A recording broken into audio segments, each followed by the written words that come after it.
जी sir.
इसमें नहीं है, ठीक है।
हाँ सभी आ रही है माइक में। अब चेक कर। लाइव देखे एक बार, मुझे बता। हाँ सभी आ रही है। अब चेक कर। लाइव देखे एक बार, मुझे बता। हाँ सभी आ रही है। डिस्टर्बेंस आ रही है। लाइव देखे एक बार, मुझे बता। हाँ सभी आ रही है। डिस्टर्बेंस आ रही है।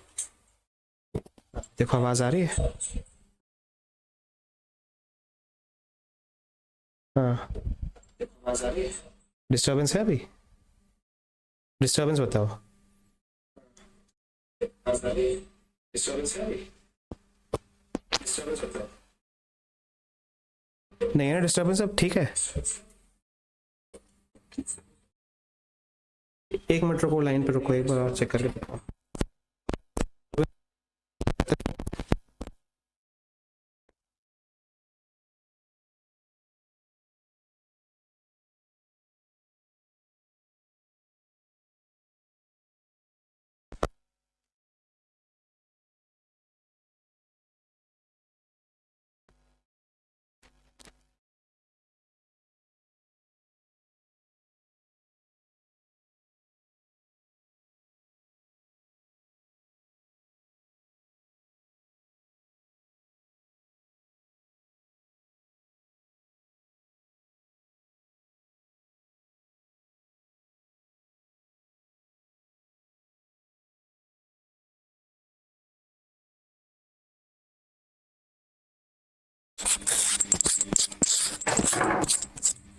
देखो अब आ रही होगी, अब आ रही होगी। डिस्टर्बेंस है।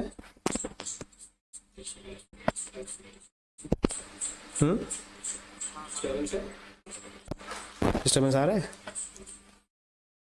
क्या, फिर काफी हैवी है।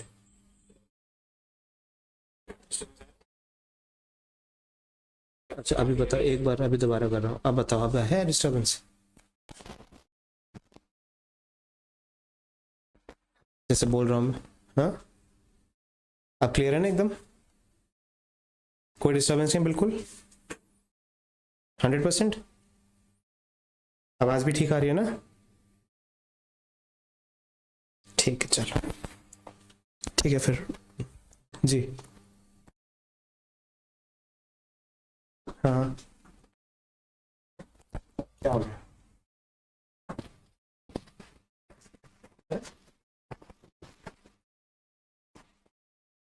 कभी कभी हाँ तब कनेक्ट लगता है ये देख, लाइट रिफ्लेक्ट हो गई उसका, रिफ्लेक्ट हो रही है ना। इसमें ये देखिएगा। और ये देख, वाइट देख, वाइट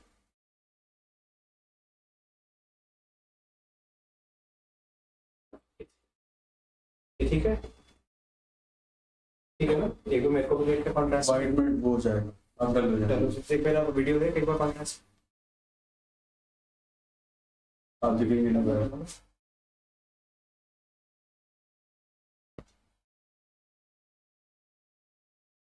अब दोबारा मैंने साइट ऑन से डाल कर देता हूँ, ये देख अब ठीक है, भाई ठीक था, ये ठीक है,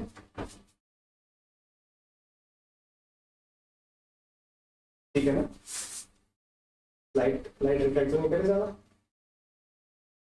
ठीक,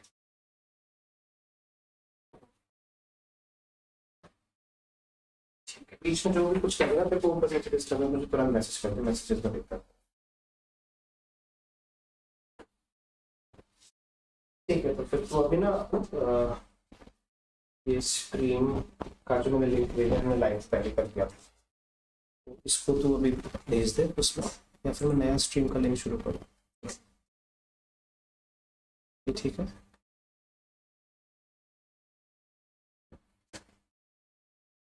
ठीक है, ग्रुप में ऐड कर देना सबको।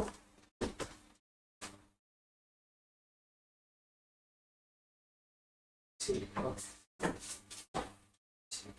चलो फिर भेज से फिर मुझे बता दीजिए जैसे कुछ ऐड कर देना मैसेज पे। हाँ, ठीक है, okay.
Hello hello hello hello आ रहा है?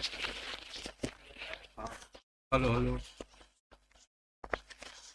ओके ठीक है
Good afternoon to all.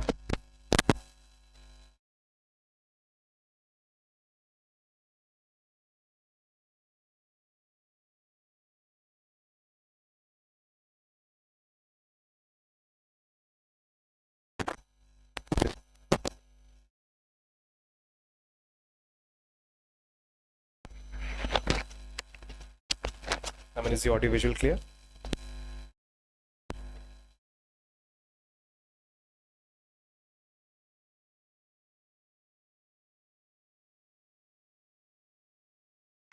Can you please confirm if the audio visual is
subject is divided.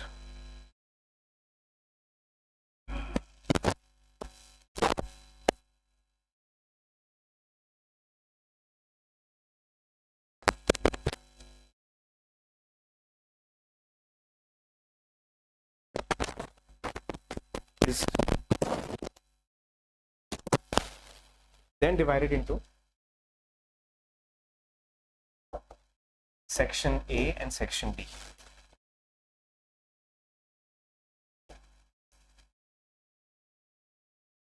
These are the kind of ways in which the subject of political science is divided to understand it in full capacity, right? So, yeah, I think it is back now, right? I think the audio is clear now. Yeah.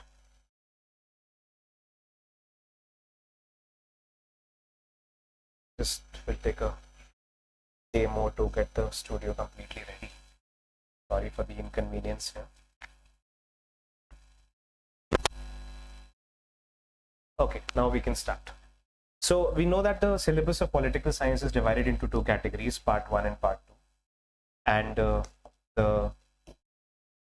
each part of political science syllabus has section A and section B. When we spoke about yesterday the syllabus, we say that the first part of political science in section A asks about what is known as political theory and thought. Right? This is what we saw yesterday as the first part of the subject of political science, political theory and thought. And then we see the application of this political theory and thought in a contemporary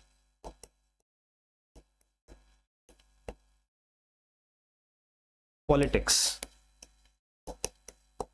and public institutions.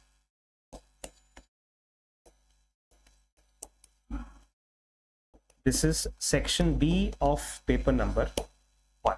I think this we had made some kind of an understanding yesterday, that we take a look at political theory and thought over here, which is the first section of part 1 of paper 1.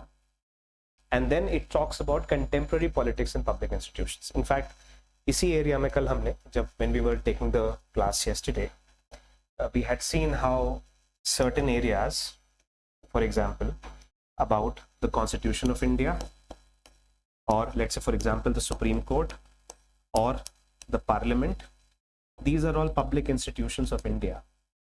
How questions about the political basis of these institutions are asked in this part. कल हमने एक question देखा था कि the conflict, or what you can call the dynamic between fundamental rights and directive principles of state policy has led to various constitutional amendments and judicial interventions. This is what we had seen yesterday in terms of a question in the political science paper. So to, in a way, identify the fact for you that that question appears in this part of the paper. इस वाले part में वो paper में question आता था, contemporary politics and public institutions, right? So part 1 and section B, that is where we covered it. Similarly, if you take a look at section A of part 2,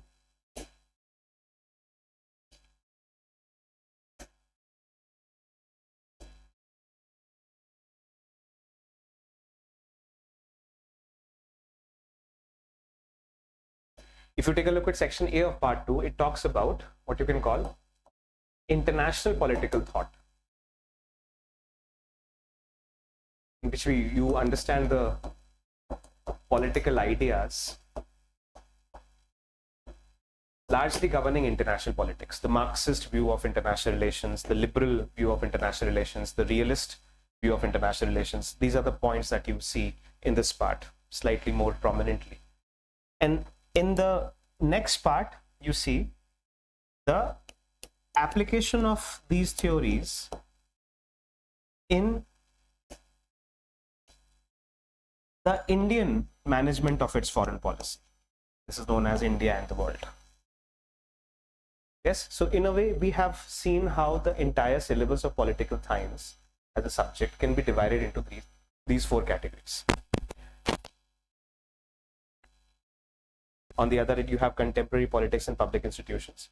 This is all about what you can call the national political ideas that are governing one particular territory, political ideas which are happening within one particular nation state. That is what we see in this part.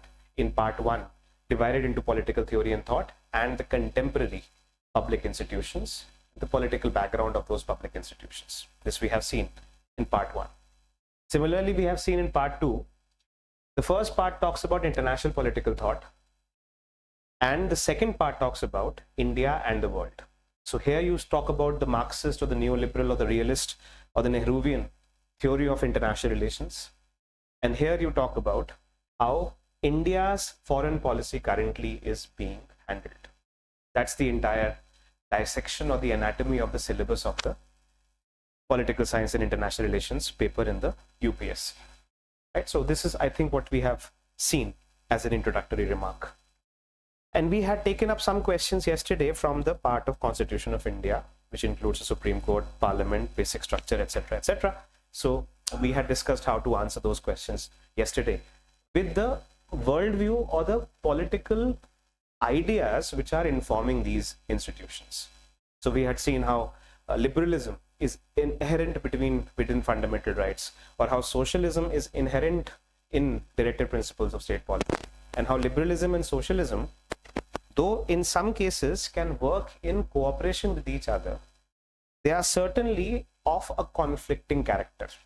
And we have seen the liberal origins of the Indian Constitution and the socialistic origins of the Indian Constitution, and the role that the Parliament has played in creating a kind of a socialism in 1970s, and the role that the Supreme Court has played in protecting individual liberty, as it were, in the 1970s also. In a decisive moment of the Supreme Court was the landmark judgment of the Keshwananda Bharati case in 1973. Right? So we have given a bit of an understanding of how a question like that can be attempted yesterday. Today we would like to take the second part, political theory and thought. What kind of a understanding and what you can call, what kind of a relationship can we develop from the subject of political science in the part of political theory and thought? How is political theory and thought supposed to pick a part of the subject? How the syllabus is arranged around the subject of political theory and thought. Okay, and in this sense, we are very simply going to take a look at the class today, which is organized around the same idea. How does political theory and thought become important and relevant, and how do we aim to cover political theory and thought for the political science and international relations optional, right? So that's the point at which I'm going to, in a way, initiate.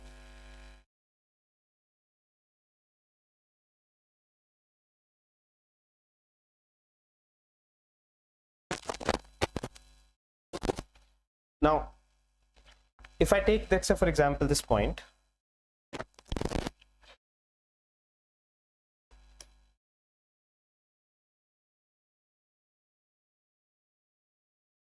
let's start with the idea of political theory and thought, which I think is the more important part. Western political thought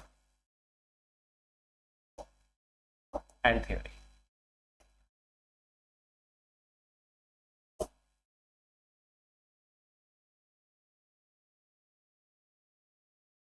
And Western political thought and theory has dimensions to it. But let's say very simply, I can make these divided into two areas. Okay, let's say, for example, first of all, political ideas, and second is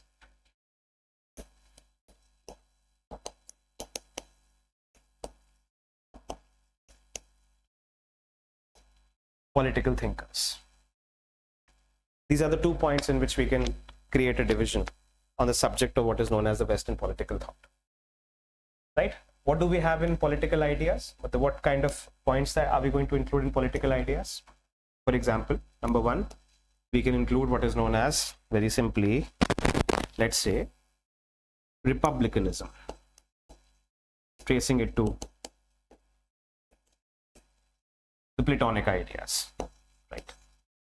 Right. Or what, let's say, we can have the concept of what is known as constitutionalism, right? Then let's say, for example, we have the concept of liberalism.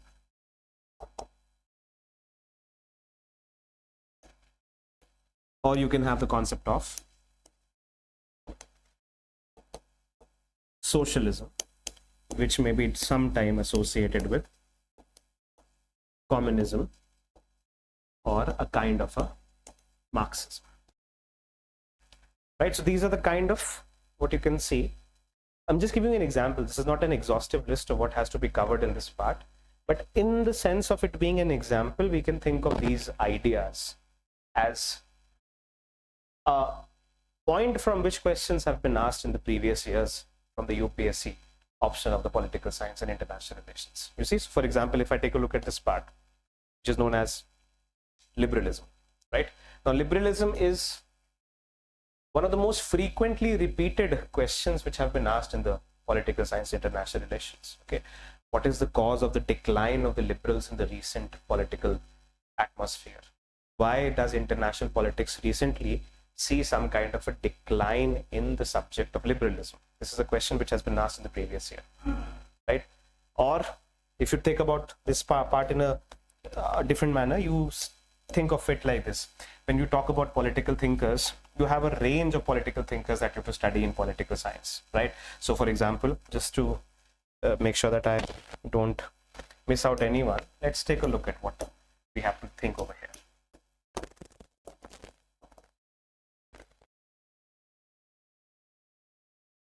Political thinkers, Western political thinkers, to be precise. In this case, let's say, what do we have? We have, of course, it starts with Plato, then we have Aristotle, then to some extent, maybe we can cover Cicero, okay? Then this is what we can have in a sense as ancient political thought.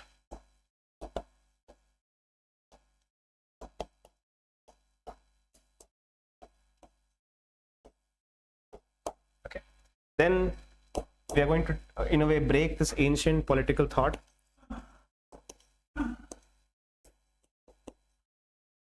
with Machiavelli, who is possibly the only medieval thinker that we take a look at.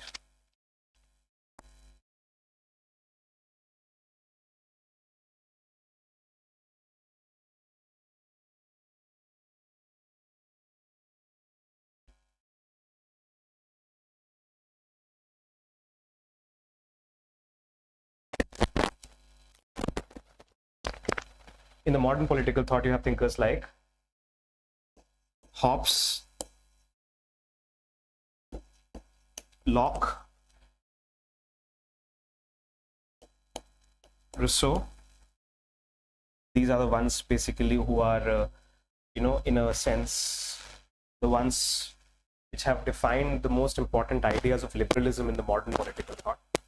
And they have been followed by different thinkers like Marx, right? Maybe with Rousseau we can also associate the name of Hegel. You have Marx, and then you have, let's say, for example, contemporary political thinkers like John Rawls and Hannah Arendt.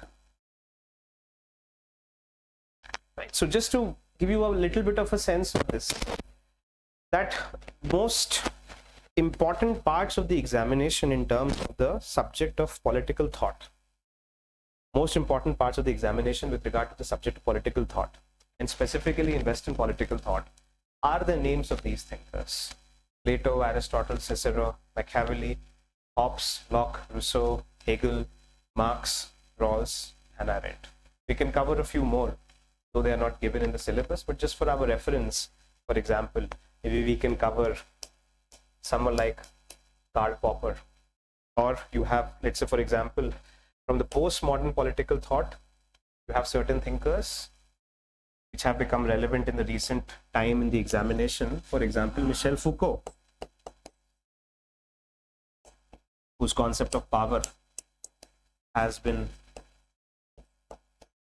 a recent introduction, right? So this is basically how we can, in a way, take a look at all these political thinkers one by one and start constructing the ideas that they have given in terms of enriching the concept of the political science and how we realize it for the examination. Okay, so let's just, in our demonstration, try to understand the subject or the ideas of political thinkers can be taken up in some kind of an understanding in which we develop some gravity around it.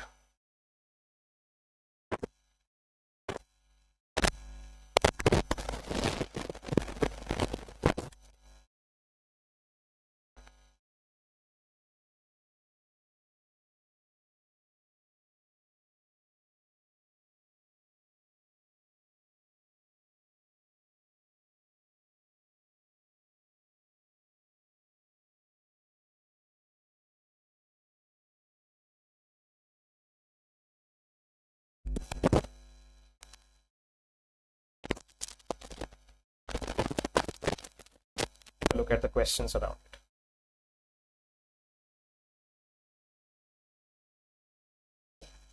Let's start with, let's say, Karl Marx. Get a sense of how Marxism as a doctrine, the ideas of Karl Marx,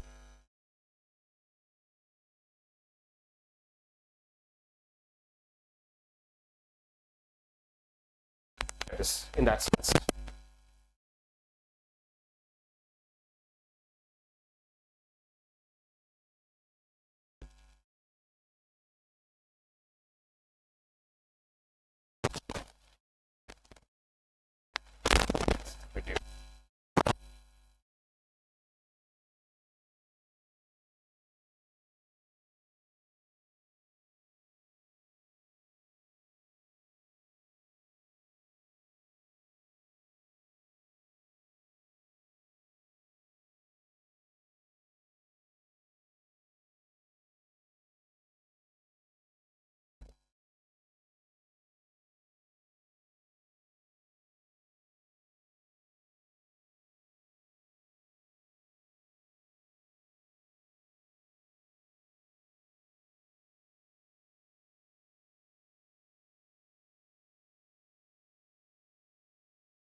Right, we're back.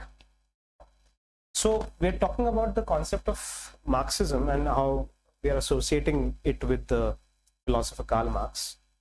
And also with Karl Marx, we're going to take a look at two offshoots of Karl Marx, which are known as Leninism, that you know is very clearly associated with the development of the USSR, the Union of Soviet Socialist Republics, the first communist country in the world, first country to have institutionalized the concept of communism or Marxism. And of course, there is the other part, which is Maoism, which is associated with the country of People's Republic of China, PRC, People's Republic of China. Right? So we are going to take a look at, let's say, for example, underlying the ideas of Marxism and how Marxism has taken new variations and forms in the contemporary political discourse by breaking into versions of what is known as Leninism, right, and what is known as Maoism.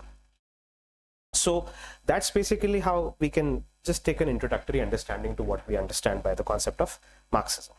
Okay, now let's begin to understand what we are really talking about in this sense. Now, take very simple understanding, and then I'm going to take a look at a few questions to understand how Marxism is going to become relevant in the context of the examination, right? If you take a very simple idea here, for Karl Marx, the idea was substantially made into a significant hypothesis. Okay, Karl Marx, in his origin, traced his theory and philosophy from what is known as a historical approach. Right? So the first important feature of the Marxist theory, or let's say the idea of what Karl Marx wanted to develop, was what is known as a historicity, right? And in this sense, Karl Marx was heavily influenced by the German philosopher who was just one generation senior to Marx, whose name was Hegel, right? And according to Hegel, the idea was very simple, that the history of humankind, the way that the history of the humankind has developed and evolved, it has a certain logic to it. Right? This is what basically was the idea that was given by Hegel. It is known as Hegel's historicity. That the idea that Hegel developed in terms of his own philosophical understanding was that the human history has a certain logic to it. There is some kind of a sensibility to human history. There is some kind of a reasoning to human history. And the idea is that human history, according to Hegel, was taking steps 1, 2, 3, 4, 5, 6, etc. into the development of the human consciousness, the self-awareness of human beings, the self-awareness of man, as Hegel called it. So, for example, if you take a look at it from a Hegelian perspective or a Hegelian point of view, Hegel would say that the human history starts with the evolution of human beings, right? From, let's say, you have, let's say, Neanderthal or any other kind of a proto-human species. And then humans have evolved from baser animals to slightly modified, developed animals in terms of their evolution. Right? So we trace back human history to the anthropological origins of human beings as Homo sapiens. And from that point, human history is moving forward and forward and forward and forward and forward. Right? So according to Hegel, the trajectory of human history is a kind of a upward rise of the human, upward rise of the man. And what kind of a rise of the man does he trace? He says that it is a development of human consciousness.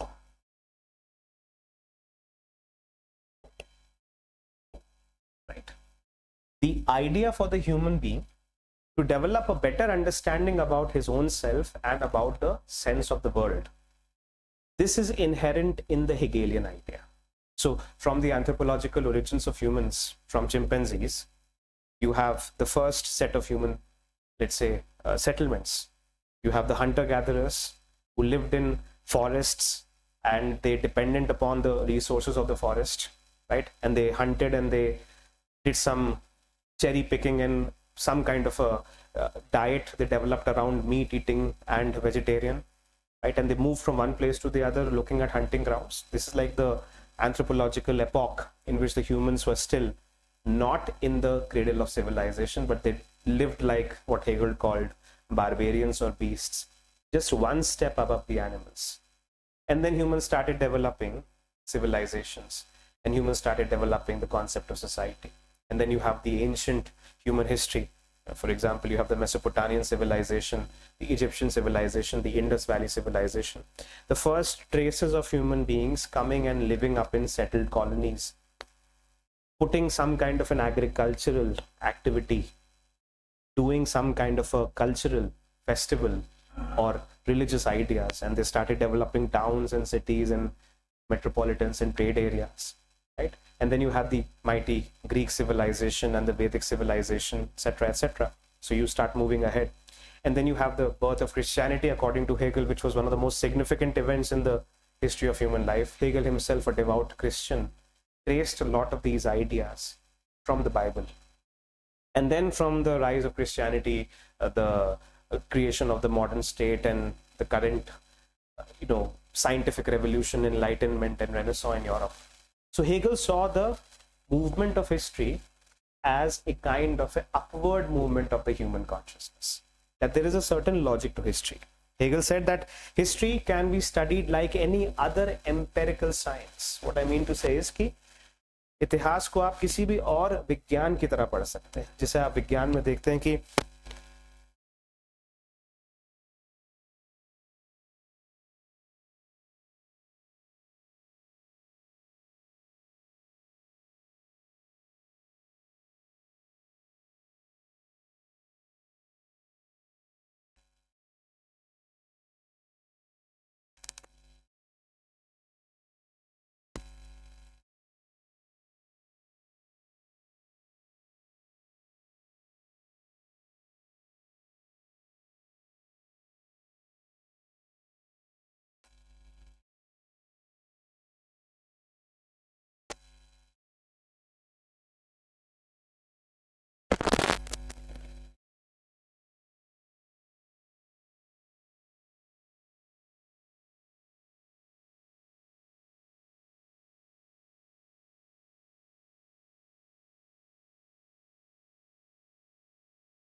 understand, translates very simply into the philosophy in which a goal is supposed to be at the center of a particular activity. Aristotle was the first philosopher who talked about telos, that everything is moving in a particular direction to self-realization, to self-actualization. It is growing, and becoming more and more perfect. So this was a kind of what you can call a progressive vision of human life or natural life, that everything is trying to become its fullest self. Everything is trying to grow into a complete whole into itself, right? And Hegel used the same idea of a telos, of a logic, of a goal that is supposed to be met, and he associated this goal with a kind of a history, that the human history or the history of human being has a certain goal. It is moving towards a certain goal, right? And the goal, once it is achieved, history will in a way come to a perfection. History will come to a climax. History will come to a complete realization of its potential and its goals. You see? So that's the movement in which human life is moving, from civilization to civilization, from epoch to epoch, from century to century, towards trying to reach into this ultimate climax of being a perfect entity. This is what basically Hegel in a way promoted as an idea. That's what we understand as the goal-based historicity of Hegel, which has a particular telos, a particular objective that it needs to realize. You see the point? Right? And what is the major concept of, or what is the major goal of history? The major goal of history is to expand human consciousness, right? For humans to be able to know more and more, to learn more and more, to be aware about more and more, about oneself and to be aware about the nature of things more and more, to have a kind of an ultimate knowledge experience. The broadening of human consciousness, broadening of the subjects and objects upon which human beings have been able to establish control. That is basically the goal of history, right? And in Hegel's aspect, but if, for example, if you take a look at the terms which are associated with Hegel's idea, you have a kind of a dialectic of ideas that happen in the historical movement, right? Let's say, for example, if you take a look at this, let's say Hegel would say that in the ancient Greek civilization, on one hand, you had the ideas of, let's say, for example, Athens. And on the other hand, you had the ideas of Sparta.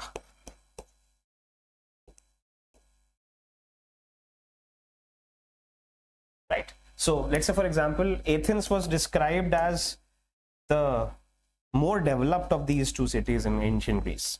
And in Athens and Sparta were sometimes at war with each other, okay, in city republics. So Athens, in a way, described the virtues of nobility, of reflection, of philosophy,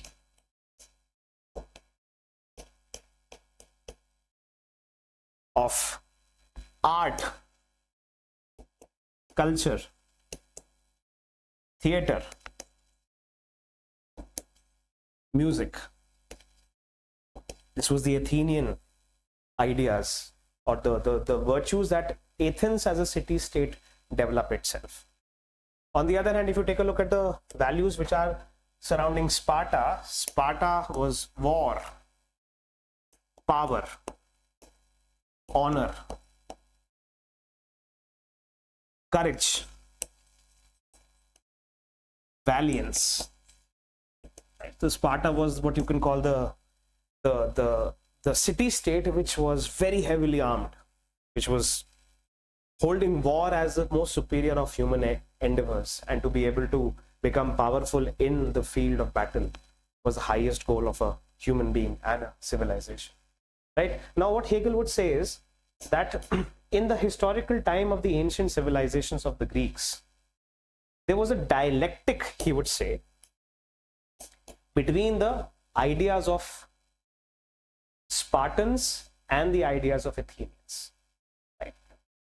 That these two ideas, which are in a way antithetical to each other, will kind of conflict with each other, which kind of rub against each other, which kind of collide with each other, right? And this kind of a collision and conflict and a kind of a dynamic between these two ideas is what Hegel termed as dialectic of ideas, right? So what basically his point was that history is formed of the components of ideas, and in every historical epoch, there is one idea which can be called as a thesis,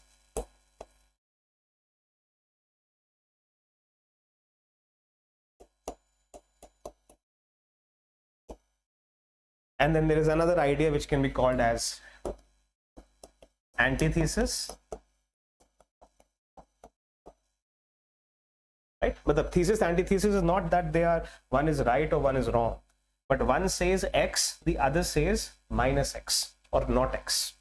So where Athenians would focus upon reflection, peace, calm, culture, civilization, beauty, aesthetics, theater, music, art, right? The nobler of the human tempers, as Plato would call them. The Spartans focused upon war, glory, honor, bravado, courage, control, power as the superior, what you can call values. And of course, these are not necessarily, congruent with each other. So they conflict with each other, or, determined by the wars between the Athenians and the Spartans, that they collided with each other quite heavily on the battlefield. Right? Some kind of a when we take the classes further, we'll take a look at the history of the Peloponnesian War, which was one of the subjects of the great book of Thucydides, what is known as the history of the Peloponnesian War. So these ideas battle with each other. These ideas collapse with each other, conflict with each other, have a kind of a struggle with each other. And this kind of a struggle of ideas is what is known as a dialectic. And these struggle of ideas is basically what is reflected in the historical facts, right? So when, let's say for example, when a Spartan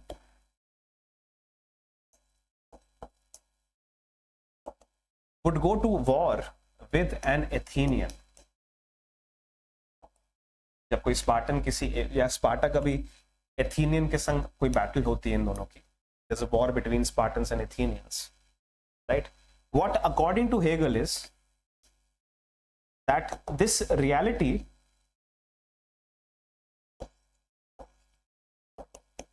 is just a kind of a reflection of ideas, that it is actually a war between, let's say for example, honor and courage on one hand, and nobility, peace and art on the other. You see, so what Hegel had a bit of a radical perspective on these things. Hegel said that when, for example, when the Britishers are colonizing India, you see, the act of the Britishers colonizing India, according to Hegel, would be a conflict between two ideas. Let's say, for example, the ideas of the scientifically developed societies coming in conflict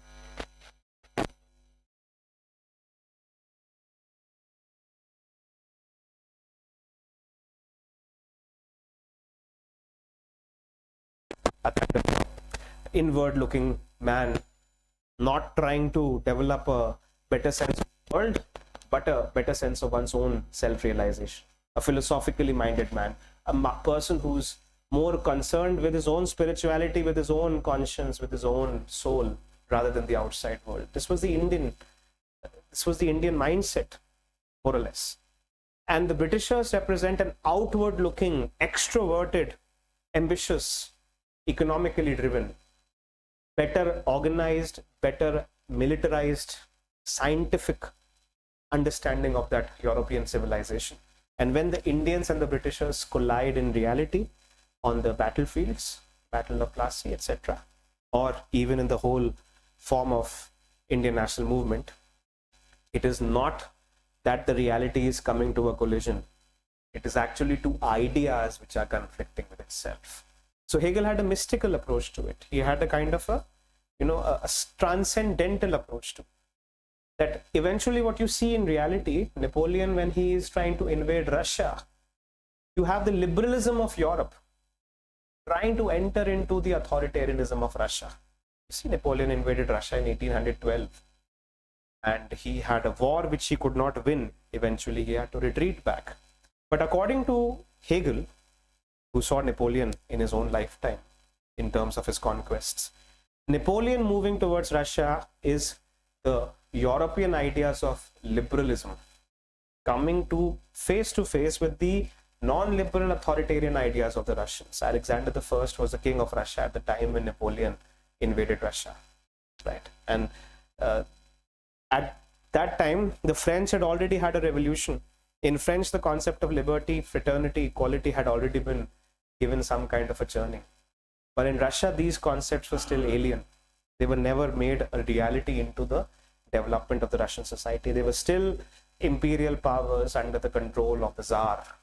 And the Tsar Alexander I represented those virtues of king and the monarch as a final authority. Whereas the French had already gone through a point of a people's revolution by assassinating Louis XIV and the French Revolution and Robespierre and the guillotines, etc., etc. So according to Hegel, these are two ideas which are battling with each other, a thesis and an antithesis. And that idea which is battling with each other is only reflected on the battlefield as humans killing each other.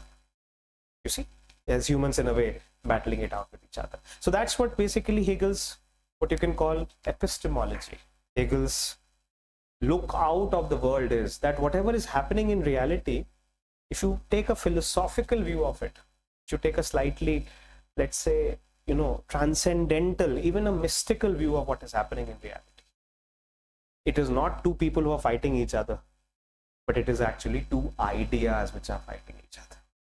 So this is what is known as Hegel's idealism. You see, Hegel is what is known as an idealist.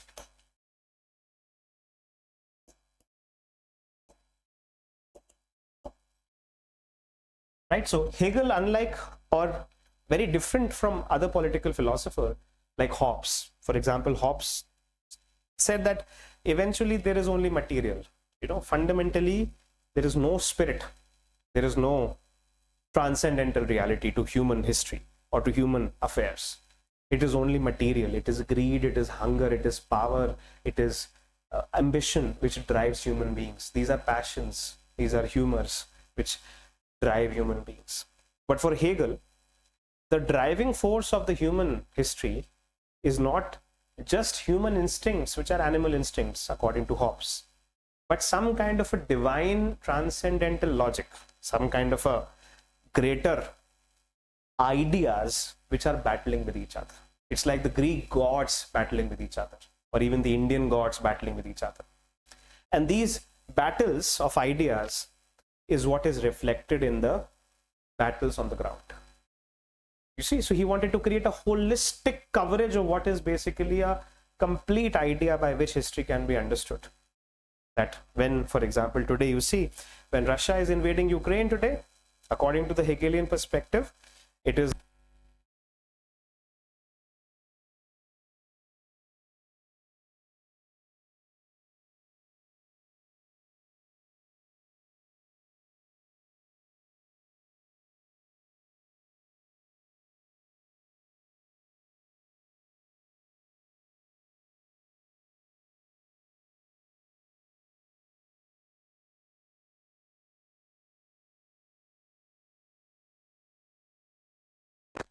according to Hegel, it would be again some kind of a battle of religious ideas of the Jews and the Islams, right? In that sense. So he would always give a turn to any kind of a historical reality as some kind of a dialectic of ideas. And he dialectic of ideas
own ideas as ancient Indian traditions, and then the Westerners had their own ideas, and they kind of dynamized with each other, conflicted with each other, thesis and antithesis conflicting.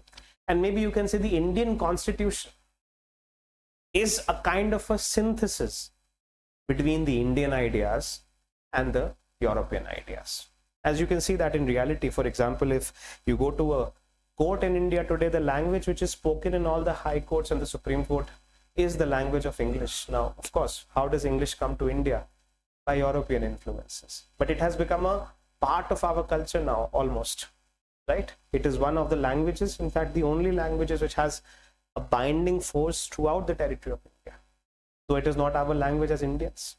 So these ideas, when they collaborate or they contest with each other, eventually end up creating some kind of a equilibrium, a kind of a composite, a kind of a, balance between these two extremes, and this is known as a synthesis. And this is when history comes to a standstill, meaning history comes to a maturity, history comes to a climax, history comes to a perfection.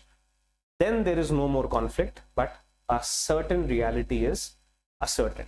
You see, that's basically what we understand as the concept of the Hegelian equilibrium. So by this you get a sense of how Hegel would determine the ideas of history, and how history is a logical, political, theoretical, social and philosophical force which is contesting ideas between each other, and eventually these ideas, after they have contested, come to some kind of a maturation, some kind of a climax, some kind of a holistic completion, right? You have liberalism on one hand, socialism on the other hand. They will battle with each other, and that will become a kind of a synthetic structure. But again, the importance of Hegel's ideas, or the thing to be noted, which was radical about Hegel, was that he would use these ideas as a framework to understand and explain human affairs. As I mentioned, that if you look at the conflict between Russia and Ukraine today from a Hegelian perspective,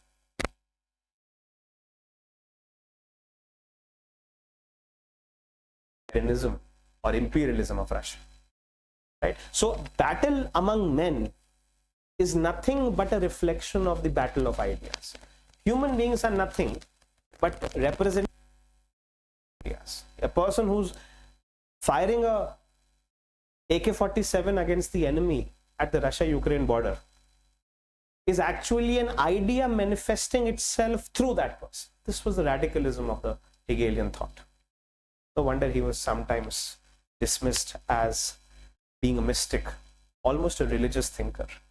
Because then when you talk about things like these, that a person who's walking on the street is not a person, but he's actually a representation of an idea.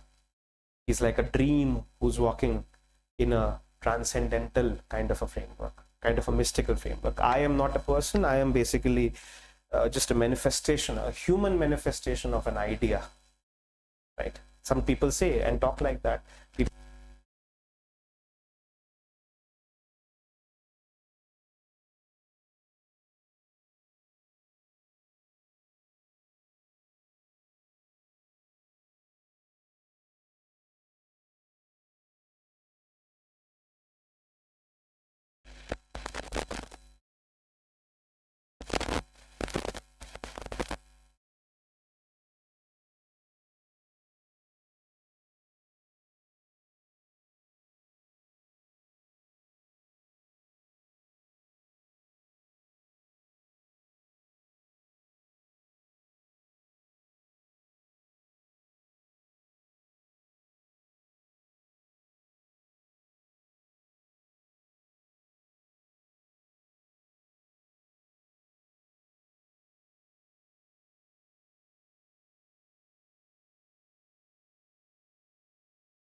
Indianness, and that Indianness motivates that person to do whatever he wants to do. And he even says that I am a part of something bigger than myself. I am not just a human being or an individual, but I am a representative of some kind of a value, of love, of honor, of courage, of dignity, of justice, of patriotism, of liberty, right? So that's basically how Hegel would describe is a scientific nature of human history, where you have a battle of ideas and they come to a kind of a climax. But that battle of ideas is not just an abstraction, right? This is not just core theory.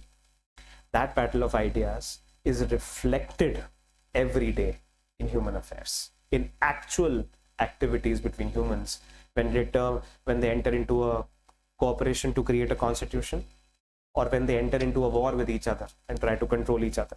It is nothing but a kind of a dialectic of the ideas which are at the core of all human history, and that's the history of consciousness. You see, so that's the shortest summary introduction that I can give you about Hegelian philosophy and political theory. And of course, there are many things to be said about it, but I think that is better if we do it at the time of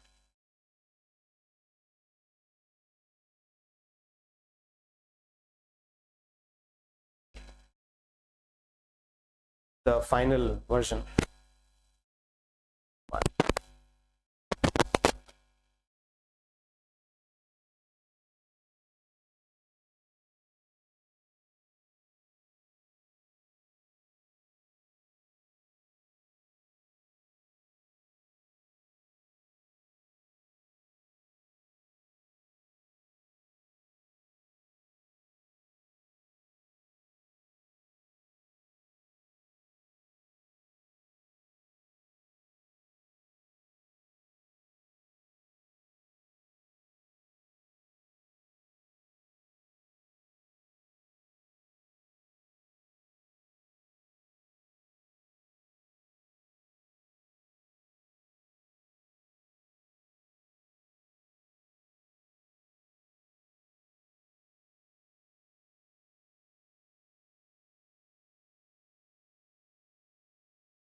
Okay, just I got a message that the audio is slightly acting up.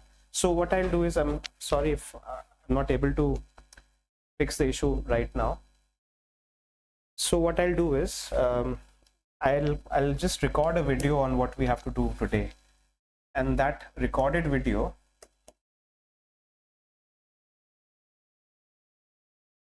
would be kind of a demo lecture. So in some time you'll receive a recorded video on the chat boxes on what I was intending to do today, and that recorded video is going to be your demo lecture.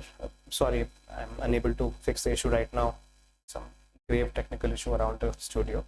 I'm just trying to figure it out still. So you'll receive a recorded video as a demo lecture in some time that you can take a look at, right? Just I want to stop this now so I don't end up deviating from what I want to do, because the voice is coming and going. Okay, so I'm going to end the stream now, and you'll receive a recorded video. We're going to share that on the live stream, on the WhatsApp chat in some time.